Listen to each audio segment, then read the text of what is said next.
திக்ருகள்ல ஆக சிறந்த திக்ர் என்ன தெரியுமா? லா இலாஹ இல்லல்லாஹ். அந்த திக்ர் தான்.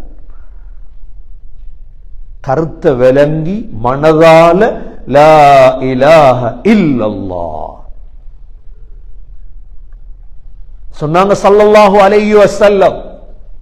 கியாமத்துடைய நாளையில் ஒரு மனிதன் அல்லாஹ் ரூசுல் ஹலாயிக், முழு படைப்பினங்களுக்கு முன்னால் அல்லாஹ் கொண்டு வருவார்.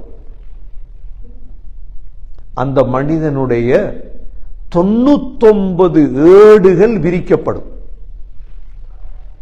அவன் ஏடுகள் பார்க்கிற தூரம் அளவுக்கு அவன் ஏடெல்லாம் இருக்கும். அவன் செய்த பாவம் எல்லாமே இருக்கும். 99 ஏடுகள்.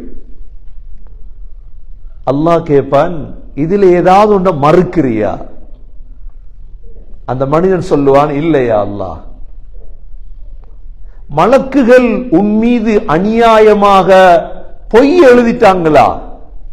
சொல்லுவான், இல்லையா அல்லாஹ், ஒன்றை மறுக்கலனா. இப்ப அல்லாஹ் சொல்லுவான், உன்னுடைய ஒரே ஒரு கார்டு ஒன்று இருக்குது, அந்த கார்டு எங்கள்கிட்ட இருக்குது. அல்லாஹ் சொல்லுவான், அது என்ன கார்டு தெரியுமா?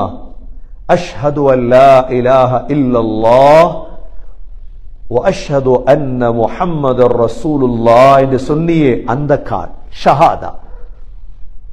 எங்கட ஐடென்டிட்டி அதுதானே, எங்கட ஐடென்டிட்டி அதுதானே. அது இல்லைன்னா நாங்கள் எங்களுக்கும் முஸ்லிம் அல்லாதவங்களுக்கும் உள்ள வித்தியாசம் அதுதானே. லா இலாஹ இல்லல்லாஹ் தானே.